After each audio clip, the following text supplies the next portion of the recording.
بسم اللہ الرحمن الرحیم۔ سورہ عصر، اس کا ترجمہ اور مختصر اس کی تفسیر جو ہے وہ ہم پڑھتے ہیں۔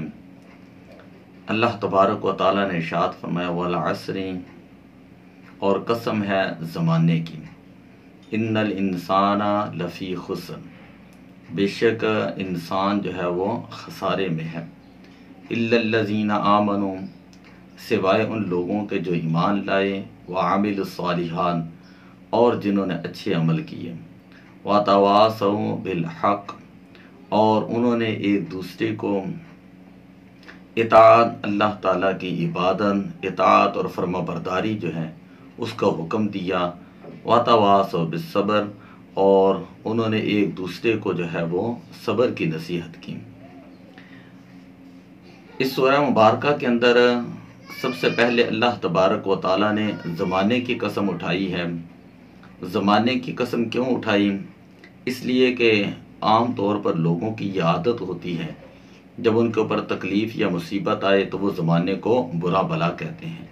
تو اللہ تبارک و تعالیٰ نے زمانے کی قسم اٹھا کر جو ہے ارشاد فرمایا کہ یہ جو لوگ زمانے کو برا کہتے ہیں، زمانے کا قصور نہیں، بلکہ لوگوں کے اپنے ہی اعمال کا قصور ہے۔ اپنی ہی بدعمالیوں کی وجہ سے جو ہے وہ لوگ جو ہے وہ نقصان کے اندر جو ہے وہ چلے جاتے ہیں۔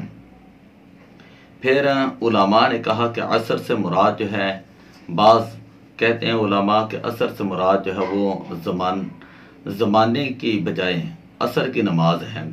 نبی اکرم صلی اللہ علیہ وسلم نے عصر کی نماز کی بے شمار فضیلت بیان کی ہے۔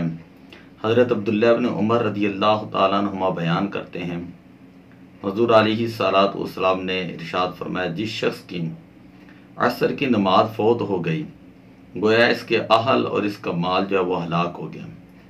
حضرت بریدہ نے ایک ابر آلود دن میں فرمایا کہ عصر کی نماز جلدی پڑھ لو، کیونکہ نبی اکرم صلی اللہ علیہ وسلم نے فرمایا جس نے عصر کی نماز کو ترک کر دیا اس کا عمل ضائع ہو گیا۔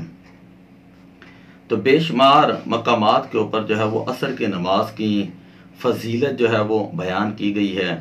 عصر کے وقت نماز پڑھنا نفس کے اوپر بہت بھاری ہوتا ہے، کیونکہ یہ وقت کاروبار کا ہوتا ہے، لوگ اپنے کاروبار میں مشغول ہوتے ہیں۔ اسی لیے اللہ تعالیٰ نے ارشاد فرمایا حافظوا علی الصلوات والصلاۃ الوسطی، کہ تمام نمازوں کی حفاظت کرو، خصوصاً درمیانی نماز کی۔ سورہ بقرہ آیت نمبر 238۔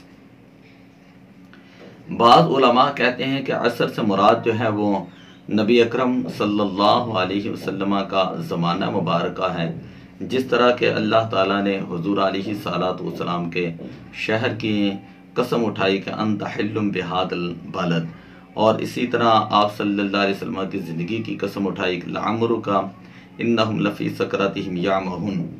اسی طرح اللہ تبارک و تعالیٰ نے یہاں پر جو ہے والعصر میں حضور علیہ السلام کے زمانے کی قسم اٹھائی ہے، ان الانسان لفی خسر، کہ بے شک انسان جو وہ خسارے میں ہے۔ اب الانسان کے اوپر الف لام جو اس کے دو جو ہے اس کی وجوہات ہو سکتی ہیں۔ بعض نے کہا کہ الف لام استغراق کے لیے ہے، جیسا کہ حضرت علی المرتضیٰ رضی اللہ تعالیٰ عنہ نے اس کی تفسیر میں فرمایا بے شک ابن آدم ہلاک اور نقصان میں ہے۔ اور دوسرا محمل یہ ہے کہ یہ الف لام عہد کا ہے اور معہود جو ہے وہ کفار ہیں۔ وتواصوا الا الذین آمنوا وعملوا الصالحات، الا الذین آمنوا وعملوا الصالحات، کہ اس سے مراد وہ لوگ ہیں جو ایمان لائے اور جنہوں نے اچھے عمل کیے۔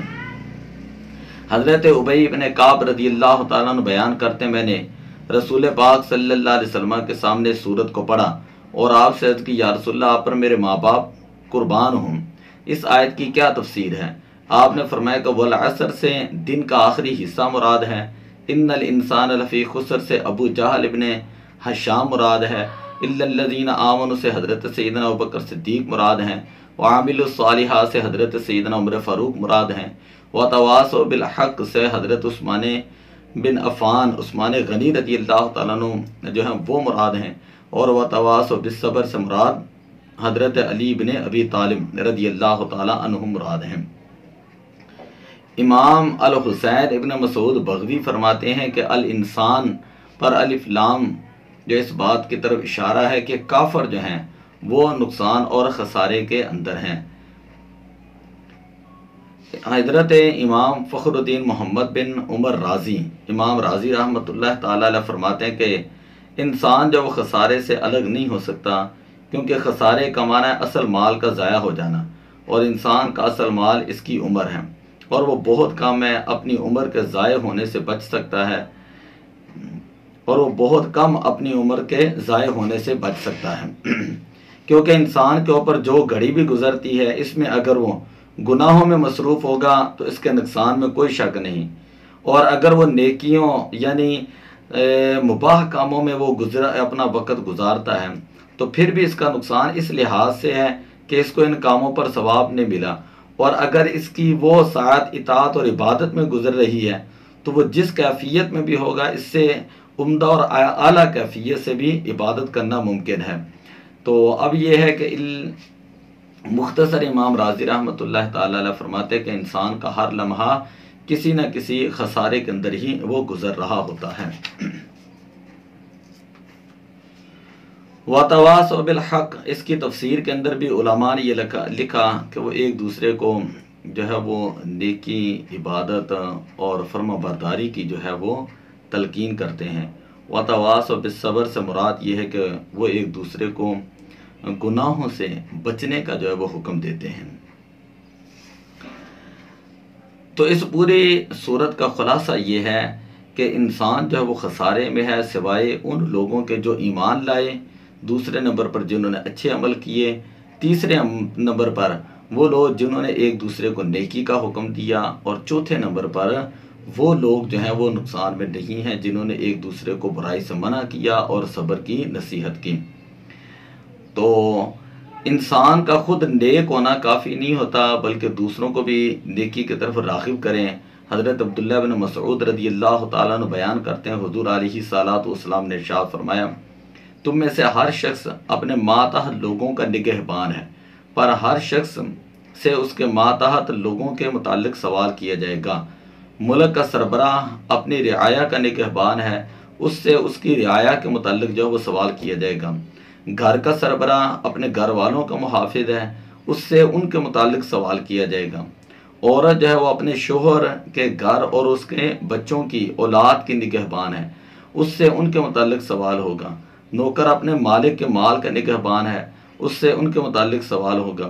تم میں سے ہر شخص اپنے ماتحت لوگوں کا نگہبان ہے، اس سے ان کے متعلق جو ہے وہ سوال کیا جائے گا۔